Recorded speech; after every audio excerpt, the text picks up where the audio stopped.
I don't know what most white people in this country feel. I can only include what they feel from the state of their institution. Now, this is the evidence. You want me to make an act of faith, risking myself, my wife, my woman, my sister, my children, on some idealism which you assure me exists in America, which I have never seen. Welcome back to Black History for White People, a podcast where we educate, resource, and challenge white people about Black history. I'm Brad, and on today's show are my co-hosts Katina and Garen. Today's topic is the Biloxi Wade-In. We first paint the picture of what was going on in the country, discuss segregated pools and beaches, introduce some of the main people involved specifically in Biloxi, what actually happened that day, the aftermath of the violence, and we end the episode with some reflections from some people who were directly involved. We hope you enjoy the discussion. Before we dive into this episode, we recently had an organization reach out to us for a diversity, equity, and inclusion training that, Garen, you spoke for, and it went over really well. And we just wanted to throw out at the beginning of this, if that's something that your organization or your HR or your a team or a group of people that are looking for someone to do that, we can provide that. Our email is in the show notes. It's just hello@blackhistoryforwhitepeople.com. We'd be happy to be a resource to anyone that can benefit from it. So feel free to reach out to us. Okay, so the Biloxi Wade-In. Garen, before you kind of set up the scene for us, I know that Biloxi is in Mississippi.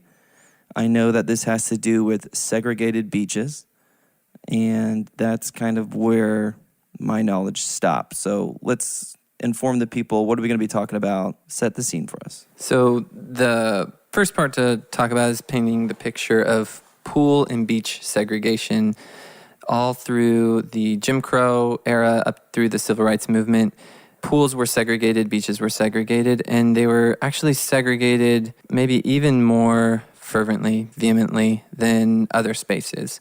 Some of the stereotypes that were negative stereotypes about Black people were particularly at play in pool and swimming situations because Black men were stereotyped as being over-sexualized, and white women, you know, there's a whole dynamic we've talked about this need to protect white women and this dehumanization of Black men. So white men were particularly insecure of pool and swim settings and wanted to keep those spaces segregated. And so they fought for segregation in those spaces, even after segregation started to fall in other contexts. All over the country, there were wade-ins, not just in Biloxi. They also happened in southern cities like Miami and St. Augustine, as well as in northern towns like Madison, Connecticut. Part of the justification that white people used also to keep the spaces segregated was the fear of violent riots if pool spaces were desegregated. But the fear was not that Black people would be violent or riot, but the fear rather was that white people would be violent and riot. And so white politicians argued that we have to keep pool spaces segregated in order to avoid the white reaction that's going to result. And so let me read some quotes that demonstrate how this typically looked. In Charlotte, North Carolina, the chairman of the Charlotte Park and Recreation Commission in 1960 admitted that, quote, all people have a right under law to use all public facilities, including swimming pools. But of all the public facilities, swimming pools put the tolerance of white people to the test. So he concluded, quote, public order is more important than the rights of Negroes to use public facilities. So Black swimmers were not admitted to the pools if the managers felt that disorder will result. And so it was like a feedback loop then, because white people knew that their own disorder in response to desegregation actually maintained and was used to maintain that segregation. So then white youths would typically respond to any type of desegregation with disorder and with chaos. So for example, in St. Louis in 1949, about 30 Black children showed up after some of the pools started to be desegregated, but then white Sooners began to threaten them, and the taunts became full-blown violence. And thousands of white rioters flooded the pool area, beating and injuring the Black youths. 2 people were stabbed and at least 10 people injured during the melee, and the incident made front-page news. So St. Louis promptly resegregated the pool and only integrated it later on when the federal government federal judge forced them to do so. Other examples were that whites threw nails at the bottom of pools in Cincinnati. They poured bleach and acid in pools with black bathers in St. Augustine in Florida. And they beat up black pool bathers in Philadelphia. In the late 1940s, there were major swimming pool riots in St. Louis, Baltimore, Washington, D.C., and Los Angeles. After the 1964 Civil Rights Act, some municipalities filled their pools in with concrete rather than desegregate them. They would just rather get rid of the pools. Public pools also oftentimes created private memberships or membership clubs that began to charge fees that could act as a barrier to keep black people out. And then by the time of the Civil Rights Act, municipal pools generally were in decline because of white flight. A lot of pools in those days were in inner city areas, and as white people moved out towards the suburbs to escape from desegregation and desegregated schools in the inner cities, a lot of those pools no longer had the tax base to sustain them, so they fell into disrepair, and many of them just closed down. And then the white people, as they moved out to the suburbs, they purchased and started private pool clubs that excluded black people either explicitly against the law, but they still did it, or excluded black people by making race-neutral rules that still excluded black people. So for instance, just saying you had to live within a certain number of miles of the pool to be a member there, knowing that it's completely segregated within that number of miles. And so pools remain largely segregated. And the sad result is because black people throughout this whole era were so denied access to swimming pools and swimming facilities, the Center for Disease Control and Prevention has reported that even to more modern times, from 1999 to 2010, black children drowned in swimming pools at a rate that was 10 times higher than white children because they were denied access to the whole culture of swimming. So that is the background context then for the Biloxi wade-in. You can see the vehement desire on the part of white people to keep pools and swimming spaces segregated, and that also was at play in the beaches, all around America. There were strips of beaches that were sometimes segregated for just white people and sometimes for just black people. There were places where black people had access to beaches. But in Mississippi, the beaches were all entirely maintained as being white only. It makes me wonder, because there is a stereotype about black people in swimming and black people not knowing how to swim or wanting to swim. And I venture to believe that some of the stereotype really comes from black people being afraid to swim because of this history. Mm-hmm. Yeah. Yeah. I mean, if your grandparents grew up not being allowed to swim, right, then they didn't learn how to swim, so they didn't teach your parents. And then your parents not growing up swimming, they didn't teach you. So it's like a generational effect that still, I mean, the CDC study was up to 2010, so that was recent, and I would guess that those numbers still hold, maybe slightly less so, but still hold. But it's just passed down because it's like rooted in this past injustice. It's not that black people are less capable of swimming in any respect. I mean, absolutely. When black people are actually swimmers, you can see that they succeed in swimming at just the same rate. But it's just there's not the early childhood exposure to swimming as much because of past racism. Or even the trauma of parents teaching their children to swim because of maybe something that occurred or the history. I could imagine that if a parent who grew up during that time of segregation didn't go to pools because they didn't have access to pools during that time, maybe they did know how to swim. Like my dad, he swam at the lake in the country where he lived. But them basically having that trauma, not taking their kids to public pools even after segregation is over, just because of the traumatic experience. Mm-hmm. Mm-hmm. Yeah, because even after the official desegregation ended, there's still ripple effects that continue. There's still legally desegregated pools that were just completely white spaces where black people would get looks if they swam there. Absolutely. And I mean, that continued long after the legal desegregation. Yeah. And then even in those spaces where black people could swim, in those former pools, those which weren't filled in with concrete or, just removed, a lot of those spaces just became dilapidated and fell into disrepair and weren't maintained. Right. And so there wasn't a lot of access to spaces where they could learn to swim. Yeah. So getting into the story of the Biloxi wade-in, it started in 1959 with Dr. Gilbert Mason, a black physician. He was the only black physician in Biloxi. And then there was actually another black physician, Dr. Dunn, who was the only black physician in the county area. And so the two of them worked together and kind of led the movement to try to desegregate the beaches in Mississippi. In May 1959, Dr. Mason went swimming at the beach with friends and some of their children in defiance of Mississippi's practice of segregation, and that was called the first wade-in. A city policeman ordered them to leave, telling them that, quote, "Negroes don't come to the sand beach." Mason and his friend, Mr. Saucier, went to the police station to discover what law they had broken, and they were told that the police could not show them the law until the next day, but that, quote, "only the public could use the beach," end quote. Which, I mean, just they were excluded conceptually from being part of the public. The police were using the justification that you can't swim because only the public can swim. It just shows the wider contextual culture issues that were so entrenched in their mindset that they didn't include the black people in that category. So when they returned to the station the following day to follow up and find out what laws they had broken, the Biloxi mayor, Laz Quave, said, quote, "If you go back down there, we're going to arrest you. That's all there is to it."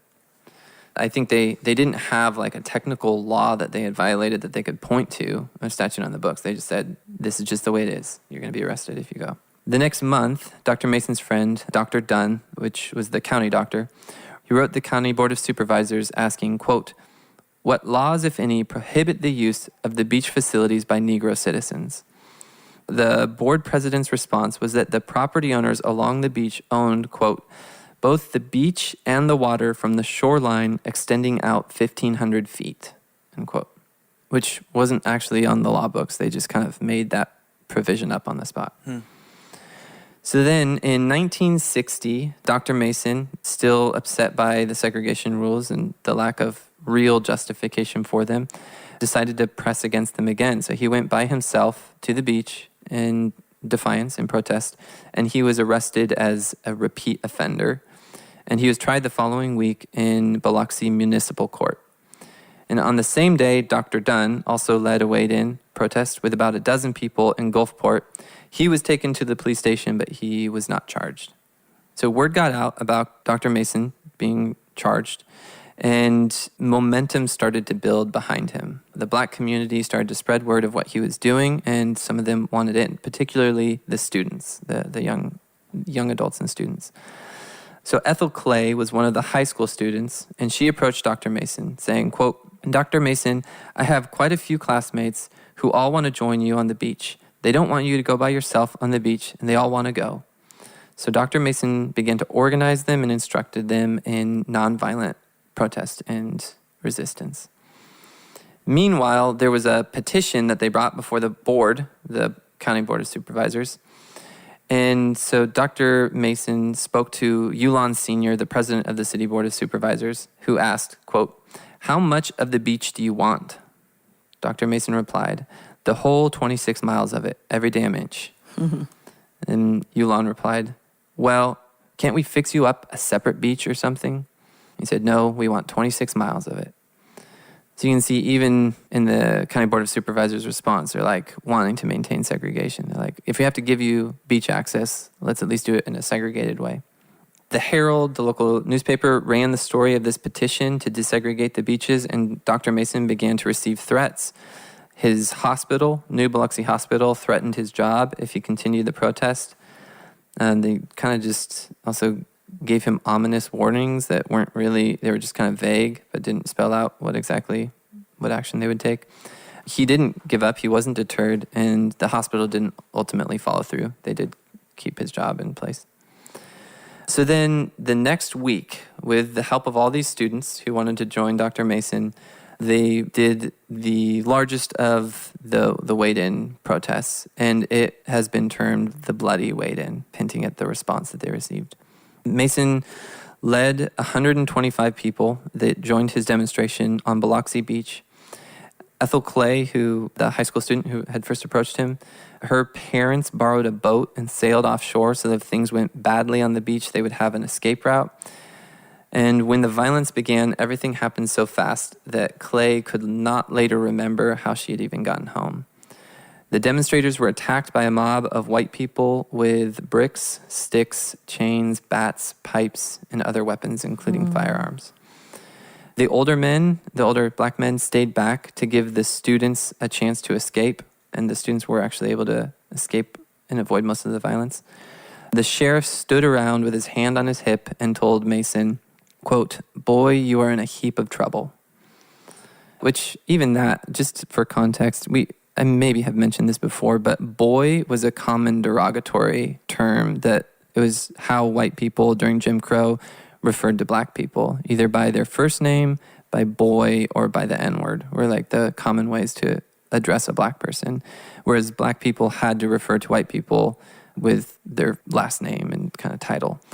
So even in that, there's like a racist slant that we maybe don't absolutely pick up. In the kind of melee that followed, there were dozens of injuries. 10 men suffered gunshot wounds, and there were 2 deaths. The 2 victims were beaten to death on the beach, and one so severely that he was almost decapitated. Beyond the beach itself, whites continued to attack throughout the city into the night. Shots were fired into New Bethel Baptist Church, a black community church on Main Street, and 10 times as many black people as white people were arrested by the police, which was a common thing back then. All throughout the civil rights movement, when black people would be recipients of violence, they would also be the ones who would be arrested. The protesters had been trained in nonviolent passive resistance, and they expected to be arrested, but what they didn't expect was all the violence that they would face and that the police would just stand by without intervening. In fact, the police even in some cases helped to recruit the mob and spread the word of what was happening. The police arrested Mason when he tried to intervene to help 2 black boys who were being beaten mercilessly.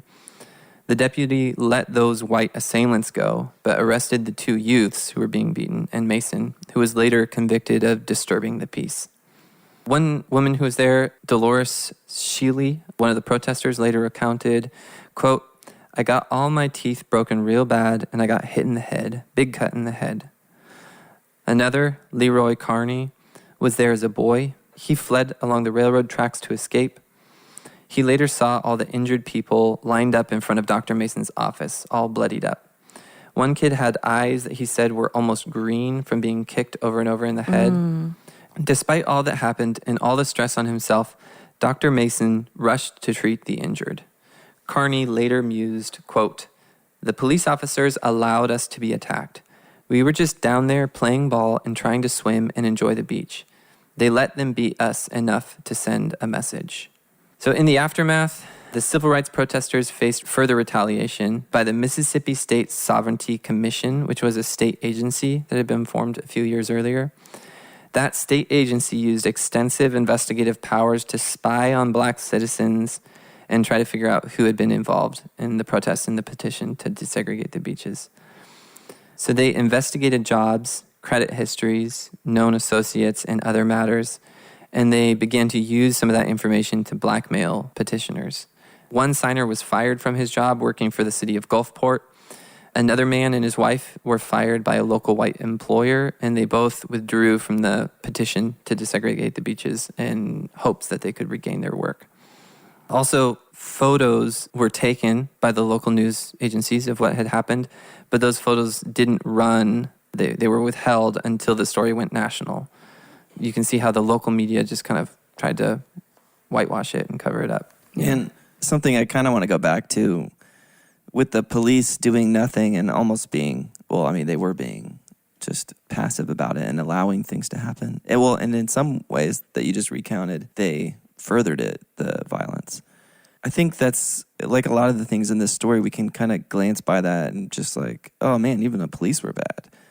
I don't know what you would think about authority and power in our society, but police have like some of the highest authority in our cities. And so when one of them does something like that, it like makes me so angry.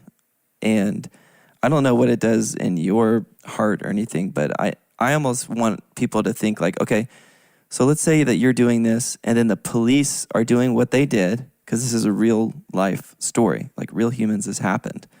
What do you do as a black person in town who maybe you weren't even part of the actual wait-in, but now you're part of the violence and the police aren't doing anything about it? I mean, this isn't like a question to maybe answer to someone, but like think about it in your head right now. Like, what do you do? Like, what do you do if you are getting violence at you and the police aren't helping? I don't know. Or the police are participants, or the police are members of the Klan, or police are a part of white supremacist groups, and they're in your community, and you know who they are, you know what their history is, you know their record of violence and assault against black bodies. And it's hard for me to answer that question because like many things that we talk about, I can't imagine that happening. I can't imagine a police officer furthering violence towards high school children. I can't imagine that in my head. So it's another one of those instances that it's hard for me to like sympathize with that. I don't even know where to go. I almost erase it from my head to like, I almost don't even want to think about it, if that makes sense. And I've said this in like countless episodes before this, but it's really hard to imagine what that was like, even though this was... Yeah, and this was about 60 years ago. So the high school children are still alive and in their 80s. Police officers that were younger than 40 could still be alive. If they're 40, then they'd be 100 now. Yeah, it's not ancient history. And also, just to realize, police in those days were, in a fairly literal, direct way, kind of like soldiers of white supremacy. Yep. Later in the story, you'll see how one of the white lawyers threatened that if you don't do what I say, we're going to send the police after you. So here's a white citizen seeing himself as having the ability to send the police against people. Even though he's not saying like the police are going to do what they're going to do because they're the authority and we're both under their same authority. He's like seeing himself as, no, I represent the white homeowners and I'm going to send the police after you if you don't get off the beach. Just like police are weaponized against black people today.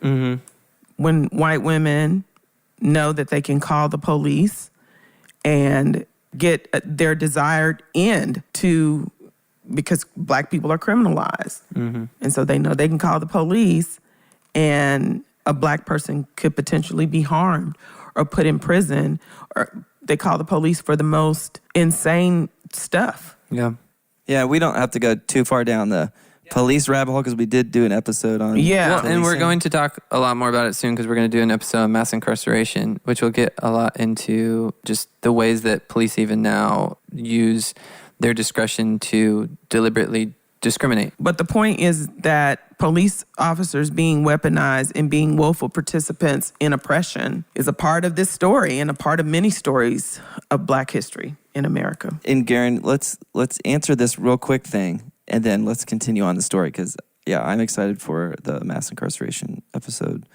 that will be coming in the future. But a lot of white people will say, well, and even an episode that we were at a Back the Blue rally interviewing people about this same question. You know, there's bad apples. There's bad police officers. There's bad teachers. There's bad this and that, every single job. So what would you say to that? Yeah, so in those days, I would say that was clearly not the case. So kind of talking about then and now. Back then, it was system-wide. The police knew that they worked for the city boards and the boards of supervisors and the voters who were basically entirely white. Their whole structure was white people. Black people didn't have good access to the ballot box. They weren't able to vote sheriffs out because they were denied voting.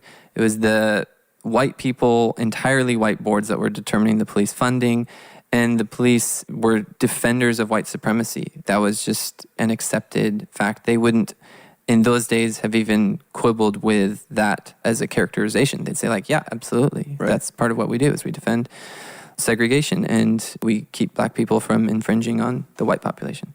So now in America, there's this idea of colorblindness. And a lot of people think of themselves as being colorblind, and we no longer openly admit to discrimination. But as we'll get into in the mass incarceration episode, there is still massive discrimination that happens, that somehow Black people end up in many cases being 10 times more likely to be brought into the system and criminalized even when they commit crimes at the same rates. So the effect is this massive disproportionate discrimination that happens. So regardless of whether you want to say that that's because of a few people deliberately being racist or because the system is designed to work in a bad way, I think it's both. I think there are deliberately racist police officers, but that's minority of police officers. I think that there are deliberate attempts by white supremacist groups to join police departments, and they try to advertise to their own people that they should join police departments. So there's an effort there. But there's also a lot of discrimination that happens that's just kind of under the surface and is a result of the structure that's been put in place. So for instance, the police department gets financial incentives anytime they arrest someone for a drug crime. And that's the federal government will give, I forget, it's over $100 for every drug arrest. And the federal government doesn't give financial subsidies for any other type of arrest. And so there's a financial incentive to arrest people for drugs. But the police know that if they arrest a white person for drugs, they probably have the resources to fight it. And it becomes like a much harder, more difficult process. But Black communities are just understood to be under-resourced and to be easy targets of these financial incentives that the police get. So this is all something we'll get into more in the mass incarceration episode. But it's like the system itself is designed in a way that lends itself or perpetuates the stereotypes, perpetuates the results that end up being discriminatory. Well, and even when you look at this exploitation of white womanhood, how white women have been used as pawns to uphold this system that defends them and protects them, quote, unquote. White women have been used and exploited because there needs to be buy-in into this process. And when they're seeing their husbands and the men in their family, when we're talking about enslavement, raping, and breeding Black women, there has to be a buy-in. We're doing this for you. We're doing this to serve and protect you. So when you said because of white male insecurity, boy, yes. Because white men are doing these things to Black women that they don't want Black men to do to white women. And that's been the driving force of Jim Crow and segregation. Because once Black enslaved people were freed from slavery, the biggest fear is they're going to do to us what we've done to them. Mm-hmm. And even during enslavement, just this fear of insurrection, this fear of retaliation. All of these laws were created initially. Even slave patrols, a major part of this is to buy into the idea that you're protecting white womanhood. When you are not protecting white womanhood, you're defending your right to domestic terrorism. Mm-hmm. So when you look at it that way, it's like, okay, white womanhood has nothing to do with it. You want to defend your right to continue to exploit Black people and to rape Black women and to ensure that Black men don't do the same. It's really, I don't know, it's just disgusting to think that that's why these systems were created. Yeah. And enforced specifically after enslavement ended throughout Jim Crow. And these policies, these laws were put in place out of fear of retaliation. Mm-hmm. When Black people just want to be left alone and be able to do what everybody else gets to do. Yeah. Well, and even the way that they were even pushing against it was nonviolent. Right. I just try to imagine yourself in that situation. I would want to be anything but nonviolent. What does sharing a pool, what does it do? What's the threat of being in some water that's got chlorine in it? What's the threat? Retaliation and fear of Black people attaining superiority. And I think there's also tied in with that fear of amalgamation, fear that black men and women would fall in love and get married and have interracial families because Absolutely. there was a desire to maintain racial purity. And so in any kind of context that could lead to social mixing and potentially romance was part of what was most feared by. But the fear wasn't for white men with black women. Yeah. The fear was for white women with black men, because they were already doing it to black women, so they weren't that afraid. They know that black people were no different from them. They know that because they're raping black women. They're, using their bodies to rape black women. So they know that there's no difference. But all of this fear-mongering, all of this craziness is created because of the fear of a black man being with a white woman. Mr. Rogers in 1969, so at the tail end of some of the desegregation of pools, there's this episode. Pretty incredible. I mean, it'd be worth looking up on YouTube just to see this kind of moment in history where he washed the feet of a black police officer who, a character on the show with him, and just elevated and tried to normalize with his platform. It was a swimming pool, so it was like very... A little kind kiddie of real pool. symbolism. Yeah, a little kiddie pool. Yeah. And then shared the space with him and just like washed his feet. That's a neat scene. Mr. Rogers was like the real MVP. I loved him. But let's get back into the story. We'll talk a little bit more about this later in the episode here, and then stay tuned for a much more detailed quote, in fact, backed episode on all this later on. So getting back into it, the black community also responded to the Bloody Sunday events by doing boycotts on the white people who had participated in the violence. Many of them were actually shop owners. And so the black people began to boycott some of the shops. And some of those shops were shops that were catering to the black community. There was actually one of the store owners was a white man who owned a store that was directly across the street from Dr. Mason's medical practice. And so here there's this white owner whose clientele are black, which you would think that would mean that he's somehow like cares about black people at some level. But it's actually not the case. He was out there abusing black people who were trying to fight for desegregation. And it just shows the way that even the white shop owners who were trying to profit from the black community weren't doing so out of any love or recognition of the humanity of the black community. I mean, maybe in some cases there were white shop owners that cared about their customers, but this guy didn't. And just because you were selling in the black community didn't mean that you actually cared about them. So there were boycotts. Leroy Carney, who we quoted earlier, remembers boycotting the stores and doing sit-ins at the Woolworths lunch counter. And the black teenagers used the churches to try to get word out about different boycotts that were somewhat successful, actually. Also, as in the aftermath, the city of Biloxi's African-American residents formed their chapter of the NAACP that very week. They pulled together their own chapter of the NAACP. And Medgar Evers got involved and quickly gathered 72 sworn affidavits on the beatings that the demonstrators had faced on the beach. And he forwarded those to the U.S. Justice Department, the Civil Rights Division. So then 1 month later, after receiving the affidavits from Evers, the Justice Department sued the city of Biloxi for denying the African Americans the access to the beach on the grounds that the federal government had paid $3,300,000 towards basically building up the beaches, bringing in sand and preserving the beaches from erosion. And they had done so with the explicit agreement that the beaches would be open to the public, which again, I mean, there was dispute over the city commissioners knew that at some level, but denied black people access to being considered part of the public. Yeah. The beachfront owners argued that they had not given up their rights just because sand had been pumped onto the beach.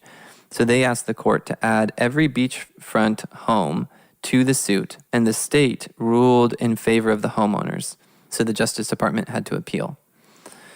So then a long process started, a long legal process, and just track the years as I say them to just recognize how far this was dragged out by the city, deliberately dragged out, because they kind of knew that the civil rights winds were blowing against them, and so there's just kind of endless stall tactics that they used to keep the beaches segregated as long as possible. So in 1960, the first hearing of the appeal took place with the federal court before the judge was Sidney Mize. And the city filed then what would become the first of more than 200 motions to delay. In 1963, so after 3 years had passed, the city leaders, or the black leaders, realized that the city is going to endlessly stall this thing. And Judge Mize is just allowing it to happen. Right. So they decided we need to stage another wait-in, another protest. And the goal was to get arrested. The hope was that they could get more black people arrested in order to file a new case that, rather than going through the federal system, would work its way up through the state system in order, hopefully, to have a different route through like the courts to get to the Supreme Court eventually. Just trying to expedite this thing that was bottlenecked. So before that 1963 wait-in, Medgar Evers wrote a letter to Dr. Mason saying, quote, "If we are to receive a beating, let us receive it because we have done something, not because we have done nothing." But Medgar Evers didn't receive a beating. He was assassinated a week before the planned 1963 wait-in. Dr. Mason was close to Evers to the point that he was a pallbearer for Evers' funeral. And after the funeral, the grieving people of Biloxi decided to honor Evers by still moving forward with the wait-in that they had co-conspired on. And so the demonstrators carried black flags in grief and solidarity with Evers. So when it came to the day of this new wait-in, the 1963 wait-in, a man with a bullhorn yelled out that he was a representative of one of the nearby homeowners and that if the demonstrators didn't leave, they would have the police arrest them. Which again, this is what I had alluded to earlier. He literally said, if you don't leave, we will have the police arrest you, considering himself to just be able to direct this police force towards the defense of white supremacy.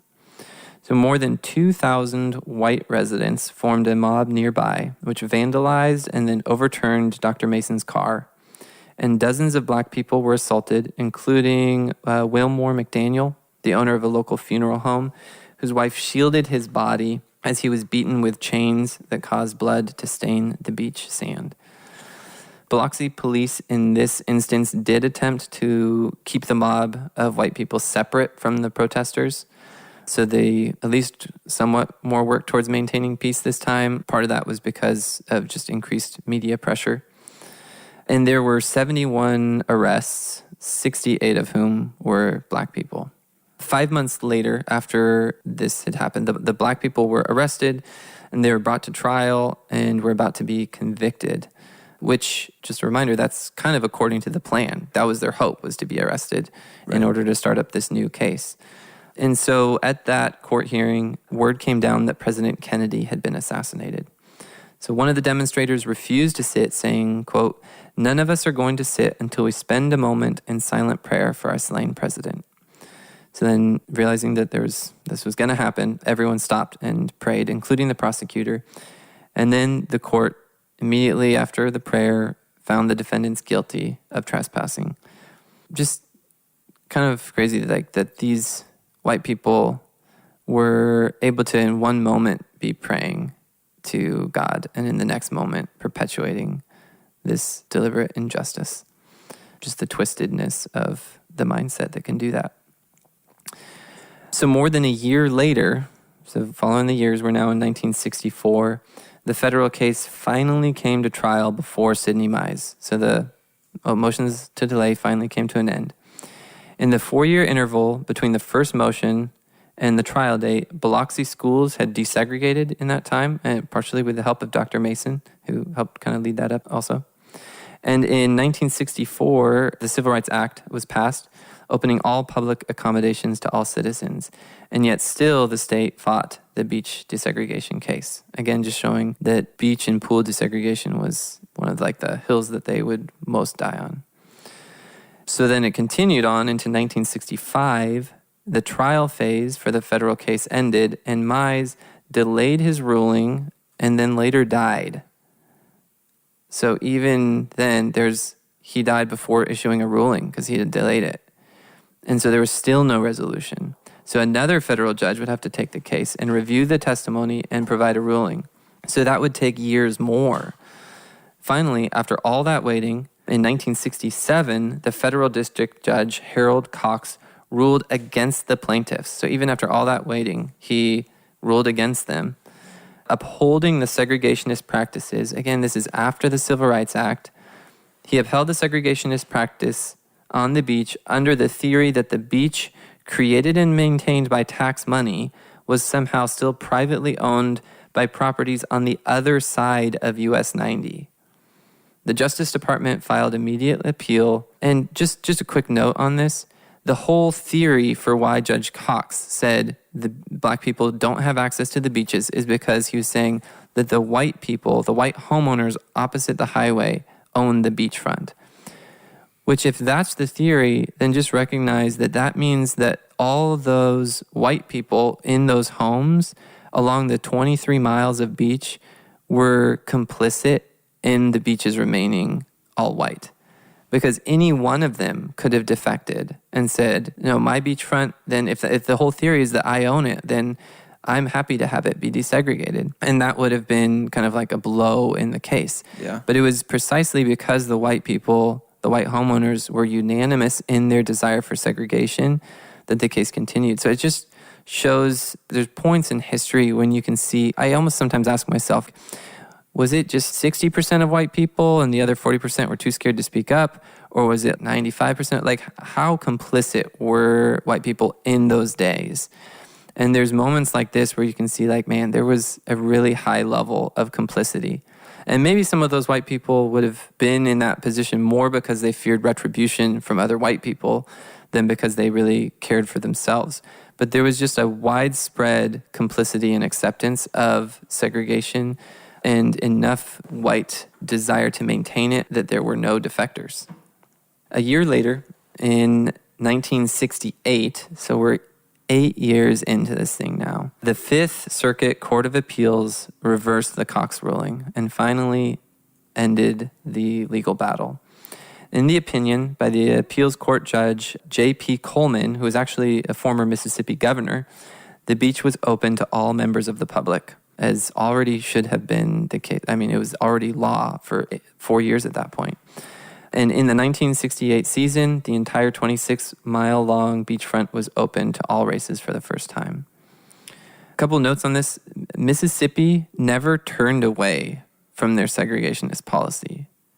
They never, and this is an important point because it speaks to the way that we see ourselves now as having descended from the past systems of racism, is there was never like a repentance. There was never a heart change that led white people to say like, no, we were wrong in the past and now we want to have integration. Rather, the integration was imposed on them by the court system and against the desire of all the white people in those days. So then to say that that imposed integration somehow led to like this racial harmony that we like to kind of almost pretend has been the case in America ever since the civil rights movement is, I think, naive.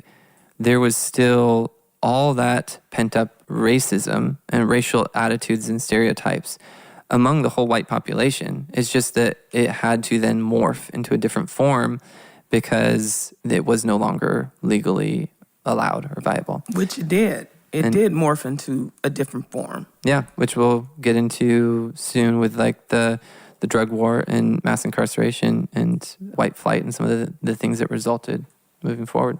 So I just want to offer, kind of as we start to move towards the close, some reflections of some of the people who were involved in the wade-in as they later looked back on it. Dr. Mason later reflected on the fact that his 15-year-old granddaughter had grown up always going to the beach.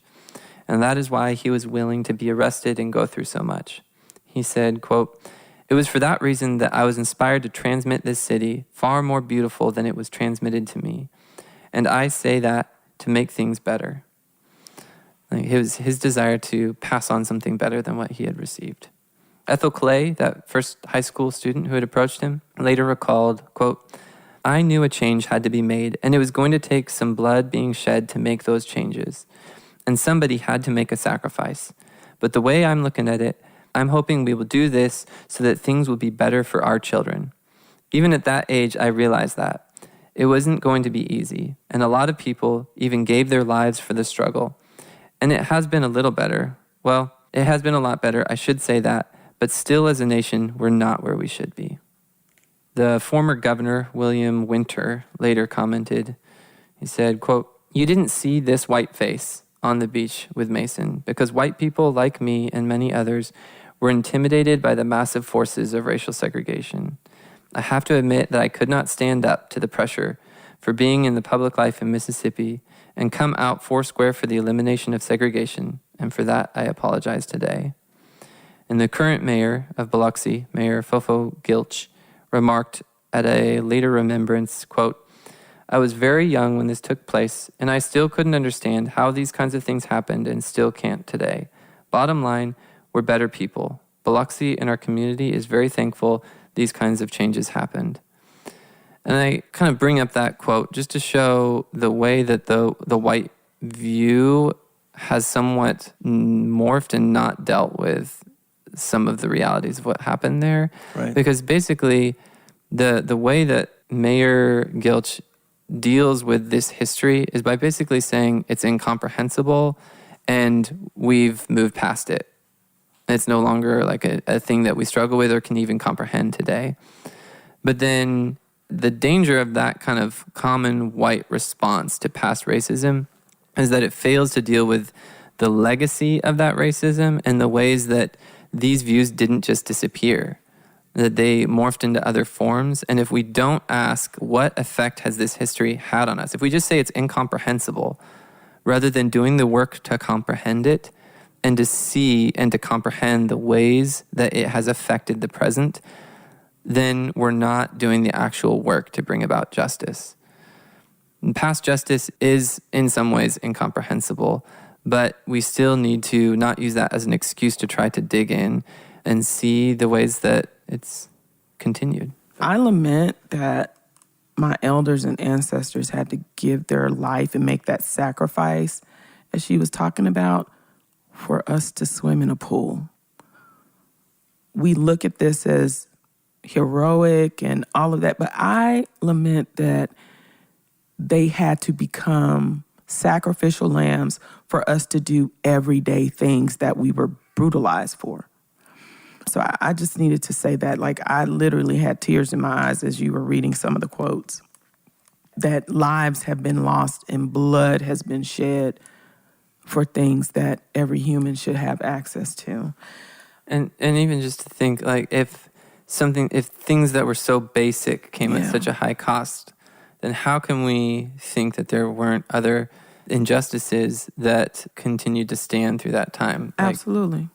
And there are, and we'll continue to dig into those. But there's so many ways in which the civil rights movement addressed some of the legal segregation, the legal discrimination, but not the de facto or cultural or just practiced segregation that continues to so shape the lives of Black people today. Yeah. And the song "Wade in the Water," the fact that they called their protests wade-ins.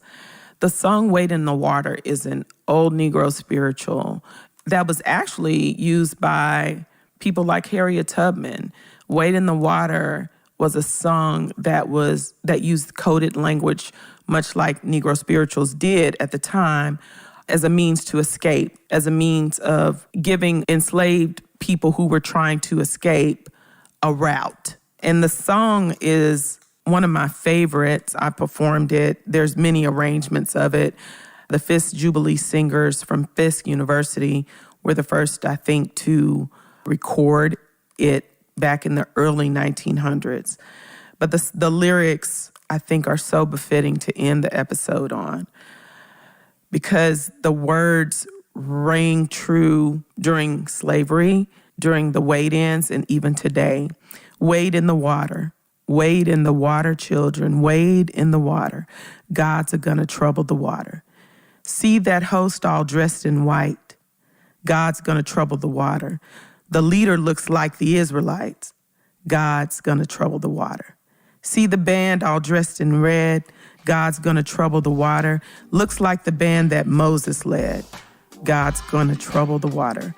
Looked over yonder, what do you see? The Holy Ghost a-coming on me. And then the last verse says, if you don't believe that I've been redeemed, just follow me down to the Jordan stream. Thanks for listening to this episode. If you're looking for more information on what we discussed, take a look at the show notes or go to blackhistoryforwhitepeople.com. For $5 a month, you can play a supportive role in the podcast and be able to vote for future topics, and also join a new Facebook group that is just for our patrons. You can check us out on Patreon at patreon.com/blackhistoryforwhitepeople. On our next episode, we will be discussing the history of Dallas. We'll leave you with this quote from Earl G. Graves Sr. "Money makes people listen. When you have it, then you have something others want and need. When you don't, you become invisible."